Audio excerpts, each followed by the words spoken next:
Nous allons donc ensemble participer, écouter l'homélie, l'amour de Dieu. Un simple mot d'amour pour démarrer, c'est un texte que nous avons reçu il y a plus d'une vingtaine d'années et qui dit ceci. L'amour divin est comme un océan. Tu peux voir où il commence, mais jamais où il termine. Les anges existent, mais parfois ils n'ont pas d'ailes. Nous les appelons alors des frères ou des amis. Ceci dit, donc, l'amour, en grec, vous le savez, est défini par des termes précis et différents. Et nous allons parler particulièrement de cet amour que vous connaissez, parce que la plupart des chrétiens connaissent ce terme, l'amour agapé, du terme agapé. Agapé, l'amour agapé, donc, est un terme de la langue grecque clairement défini par le Saint-Esprit à travers notamment l'enseignement de Christ et de Saint Paul, et emphasé bien sûr par la tradition chrétienne. Agapé, donc du grec agapé, désigne un amour inconditionnel, désintéressé, universel, altruiste. C'est une forme d'amour qui transcende les émotions personnelles ou les attachements que nous pourrions avoir, par exemple, avec les amis, avec la famille. Il y a d'autres termes d'amour en grec, comme je le disais, pour parler de ces amours particuliers.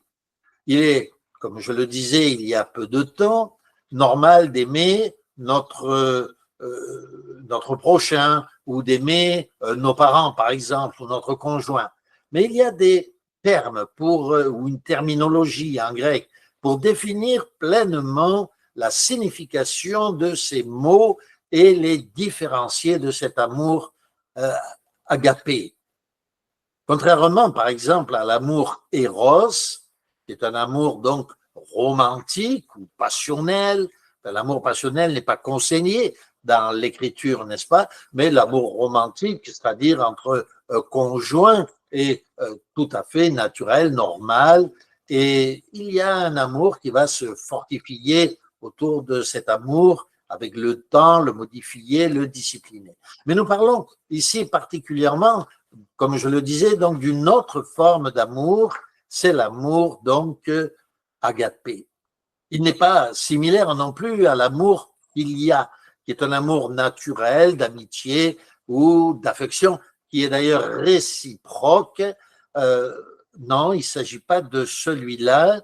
C'est un amour qui cherche avant tout le bien des autres. Et notez bien, il n'est pas réciproque. Il n'attend rien en retour. Je répète cette définition de 3 ou 4 mots, un amour qui cherche avant tout le bien de l'autre sans rien attendre en retour.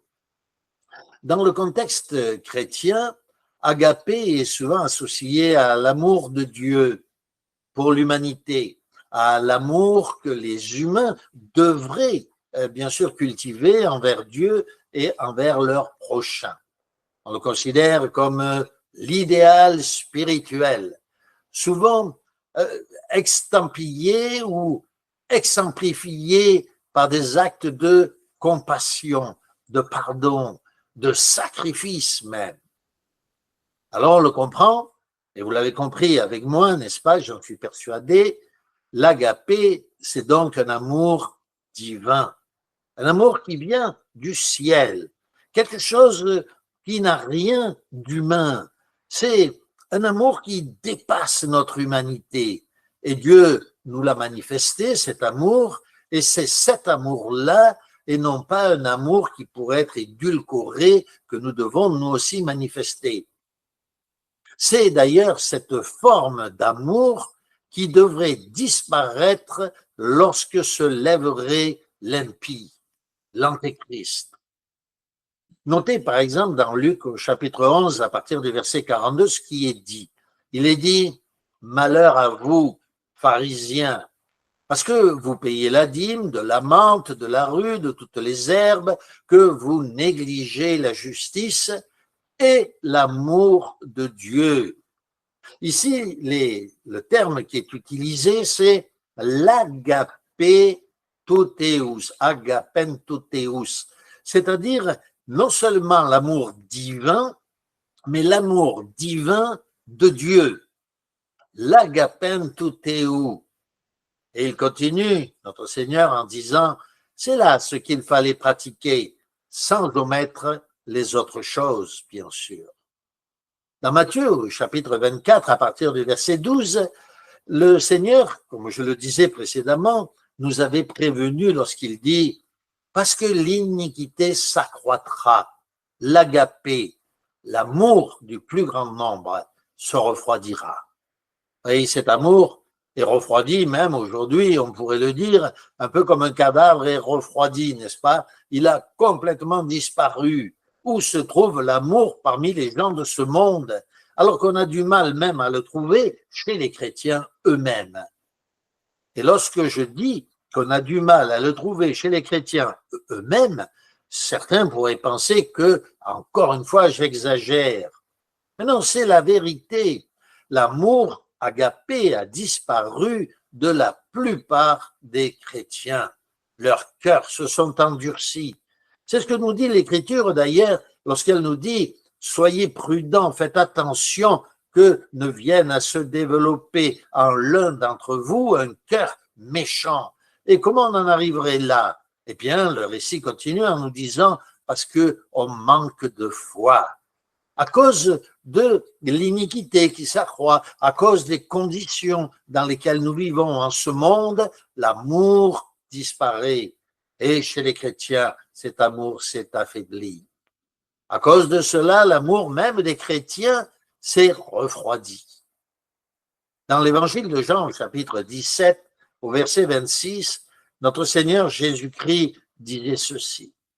Dans sa prière à son Père, il dit « Je leur ai fait connaître ton nom et je le leur ferai connaître, afin que l'amour, l'agapé, dont tu m'as aimé soit en eux et que je sois en eux. » Oui, le Christ est en nous justement à travers l'agapé. C'est à travers l'amour que le Seigneur nous manifeste. C'est à travers l'amour que nous manifestons à notre Seigneur, mais aussi à nos frères et sœurs, et même aux gens de ce monde, que se manifeste l'amour de Dieu. Oui, Dieu est en nous lorsque nous manifestons cet amour divin, cet amour surnaturel. Examinons donc quelques caractéristiques fondamentales de ce type d'amour, de l'amour agapé, selon le grec, bien sûr. D'abord, cet amour est inconditionnel. Vous allez voir, il a 4 qualités principales, comme ce chiffre béni de l'Écriture, ce chiffre 4. Il est d'abord inconditionnel, donc. C'est-à-dire qu'il ne dépend pas des mérites ou des actions que quelqu'un pourrait faire. Par exemple, on pourrait se dire « je ne l'aime pas parce qu'il ne m'aime pas » ou « je ne l'aime pas parce qu'il me hait même ». Et ce serait, dans ce cas, ne pas manifester justement cet amour agapé qui est inconditionnel. Et je voudrais vous raconter une petite parabole. C'est un homme qui allume un feu, il fait nuit, il allume un feu avec ses amis, ils sont ensemble autour du feu, ils vont passer la soirée à se raconter des histoires, à jouir de cette compagnie amicale, voire fraternelle, et voilà que en prenant du bois, l'un d'eux se fait piquer, et il se fait piquer pas par n'importe quel animal, mais par une vipère. Et vous vous rendez compte, c'est dangereux. Alors non, il ne va pas mourir parce que, ma foi, pourquoi pas le Seigneur le protège, mais c'est une parabole, bien sûr, mais il va se débarrasser de la vipère et la vipère va tomber dans le feu. Un peu comme cela est arrivé à l'apôtre Paul, rappelez-vous. Cela nous est relaté dans les derniers chapitres du livre des Actes. Mais au moment où il voit tomber la vipère dans le feu, il la prend et il la sauve. L'un de ceux qui sont assis à côté de lui lui disent « Je ne comprends pas, elle vient de te mordre, tu vas peut-être en mourir et tu sauves la vipère qui t'a mordu. » Et notre homme, assurément chrétien, bien sûr, répond en disant « Mais elle m'a mordu parce que c'est son activité, son travail. Elle a été créée avec cette possibilité de mordre, mais ce n'est pas nous qui avons été créés comme cela. Nous n'avons pas été créés avec cette possibilité. » Vous voyez la nuance? Quelqu'un pourrait être comme une vipère. Il pourrait être envoyé par le diable même pour nous faire du tort, pour nous faire du mal. Et pourtant, nous ne sommes pas comme lui. Nous ne voulons pas manifester sa haine, sa violence. Nous voulons manifester un amour agapé, un amour inconditionnel. Cet amour agapé est aussi altruiste, c'est-à-dire qu'il s'intéresse au bien-être et au bonheur des autres, et souvent au détriment de ses propres intérêts. Je vous raconte là encore une autre parabole. Bien sûr, nous le comprenons, cet amour a été manifesté par notre Seigneur Jésus-Christ, parce que il est venu, et c'est lui le symbole même de l'altruisme, n'est-ce pas, qui a donné sa vie pour nous alors que nous étions pécheurs, ennemis de Dieu. La parabole est la suivante. Voilà un homme qui a un fils, son fils travaille comme cheminot, nous avons, enfin cheminot où il travaille sur les voies ferrées, et nous avons dans l'église un frère qui a cette activité, l'électromécanique, n'est-ce pas? Et voilà que le fils de cet homme qui travaille lui aussi à la SNCF, on dit, c'est-à-dire sur avec les trains, n'est-ce pas? Le fils est en train de travailler sur une voie parallèle. Et l'autre, le père de ce fils, lui travaille aux aiguillages. Et voilà qu'un train arrive à toute vitesse, il roule à une vitesse folle et malheureusement il s'est trompé de voie. Et il se dirige vers un pont qui a été détruit récemment. Alors, le père se dit, le seul moyen de sauver les passagers du train, c'est de les envoyer sur cette voie parallèle. Oui, mais son fils travaille sur les rails de cette voie parallèle. Et si le train y va, le fils va mourir, le père le sait bien, mais comment faire? Ou sauver son fils, ou laisser mourir des centaines d'individus qu'il ne connaît même pas. Et notre homme, bien sûr, va détourner le train sur la voie de son fils qui va perdre la vie pour le salut de ces gens qu'il ne connaît même pas.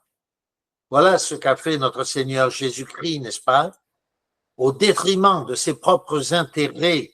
Et le Père a fait la même chose. Il a envoyé son Fils pour le salut de nos âmes. Cet amour agapé est aussi universel. Il ne concerne pas que nous-mêmes, il ne concerne pas que notre Église, il ne concerne pas que la terre, il concerne tout l'univers. Il est universel et les anges bons, bien sûr, le manifestent. Il ne se limite pas à une personne ou à un groupe particulier. Et c'est pourquoi nous aimons nos frères, mais c'est pourquoi nous aimons aussi les étrangers.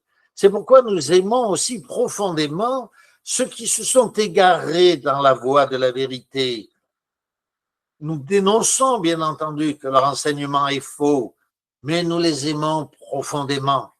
Nous aimons les Mormons, nous aimons les témoins de Jéhovah. Nous ne considérons pas le mal qu'ils ont pu nous faire pour les uns ou pour les autres. Nous aimons les Mormons, nous aimons tous les tous les chrétiens, et nous aimons les bouddhistes, nous les aimons tous, nous aimons ceux qui n'ont pas les mêmes pratiques que nous voudrions qu'ils changent. Nous avons le même amour pour eux que Dieu a manifesté pour nous, bien entendu. Bien sûr que nous ne suivons pas leurs pratiques, bien sûr que nous dénonçons les pratiques, mais nous ne jugeons pas ces individus, nous laissons le soin à notre Dieu et à sa parole de les juger lui-même. Oui, dans la pratique, nous reconnaissons cet amour manifesté à des étrangers. Et enfin, cet amour est durable. C'est-à-dire qu'il persiste même face aux difficultés, aux offenses et même, bien sûr, dans le temps. L'amour agapé n'est pas un amour qu'on manifeste comme certains qui adoptent des chiens, par exemple, et qui, parce qu'ils sont beaux, ils sont mignons, ils sont petits, et puis au bout de quelque temps, le chien va grandir et peut-être va devenir peut-être malade, il va devenir un handicap, alors on va l'abandonner sur l'autoroute, sur la route. Beaucoup font ces choses abominables, n'est-ce pas? L'amour agapé, ce n'est pas cela. Il dure pour l'éternité. Lui ne diminue pas en aucune manière chez, bien sûr, les chrétiens véritables. Sinon, c'est qu'ils n'ont pas cet amour. En résumé, l'amour agapé est inconditionnel, altruiste, universel, durable.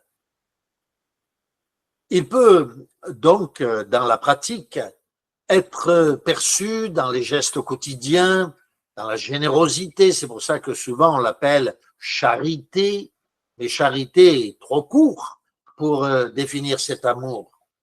De bonté, dans les actions remarquables, les petites actions comme les grandes, le sacrifice même d'un individu pour le bien de tous, comme nous l'avons vu, mais les petites choses de la vie.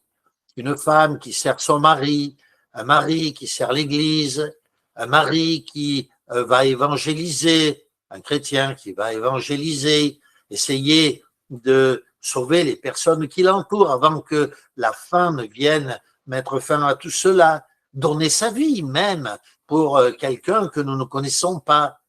Voilà ce qu'est cet amour tout à fait extraordinaire.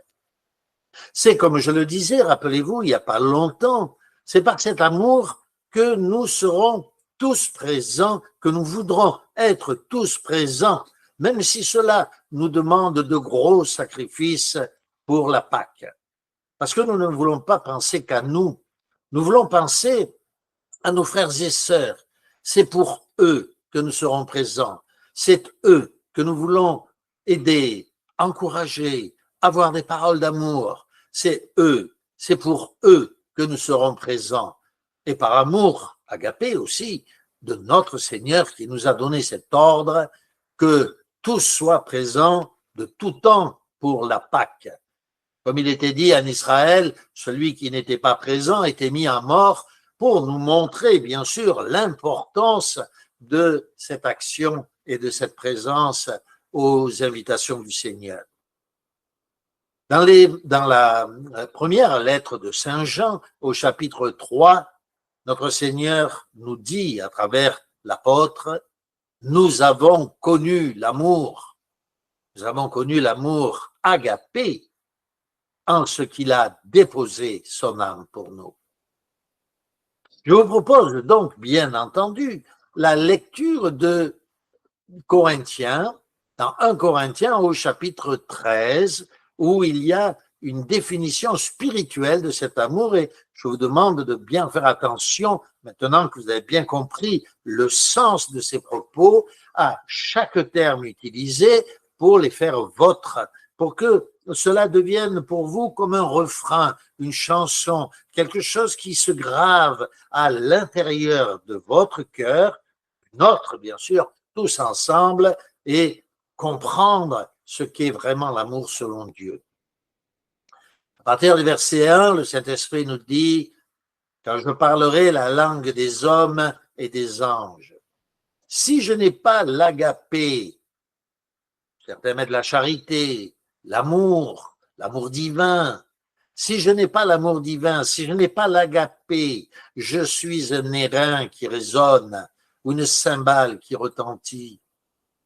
Quand j'aurai le don de prophétie, la connaissance de tous les mystères, de toute la connaissance, quand j'aurai même toute la foi, jusqu'à transporter les montagnes, si je ne manifeste pas l'agapé, je ne suis rien. Et quand je distribuerai tous mes biens pour la nourriture des pauvres, vous voyez que c'est au-delà de la charité. Si je distribuais tous mes biens pour la nourriture des pauvres, quand je livrerai même mon corps pour être brûlé, le sacrifice suprême, si je ne manifeste pas l'agapé, cela ne me sert de rien. L'agapé est patient, il est plein de bonté. L'agapé n'est pas envieux. L'amour divin, c'est-à-dire l'agapé, ne se vante pas, ne s'enfle pas d'orgueil.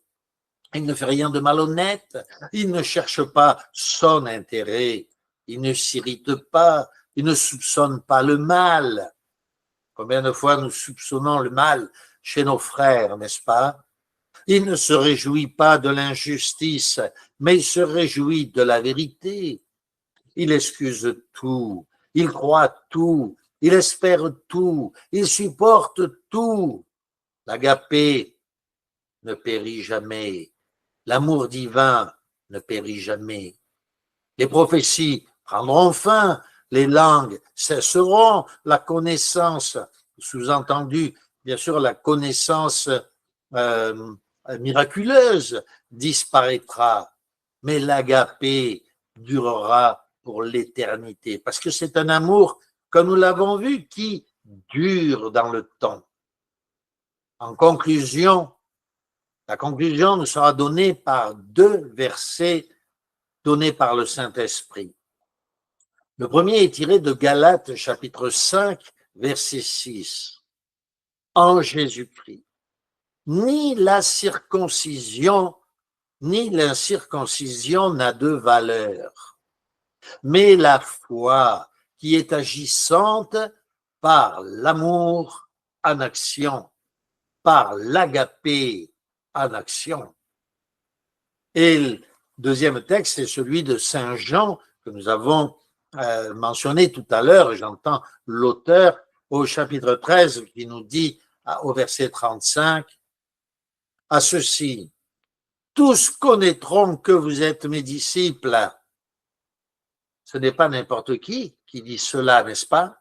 Ce n'est pas Saint Jean qui dit cela, c'est notre Seigneur Jésus-Christ. Oui, à ceci, tous reconnaîtront que vous êtes mes disciples. Si vous avez de l'amour, de l'agapé les uns pour les autres. Que le Seigneur nous aide à bien comprendre toute la profondeur de cet amour qui transcende tous les amours que l'on peut imaginer, qui n'a rien d'humain, qui va au-delà, qui nous permet d'aimer même nos ennemis, même ceux qui nous persécutent, qui nous torturent, qui nous font tellement de mal, même ces gens du monde que nous ne connaissons pas et qui font tellement de choses mauvaises. Vous voyez cet amour qui entre frères est le lien de l'unité, cet amour qui nous conserve auprès de l'Église primitive. Que le Seigneur vous bénisse et nous transmette ce lien de l'amour indéfectible, l'amour divin. Que le Seigneur vous bénisse, bénisse toute cette semaine, qu'il soit avec vous, qu'il vous accompagne et que tout ce que vous lui demandez soit réalisé pour vous dans l'amour de Dieu.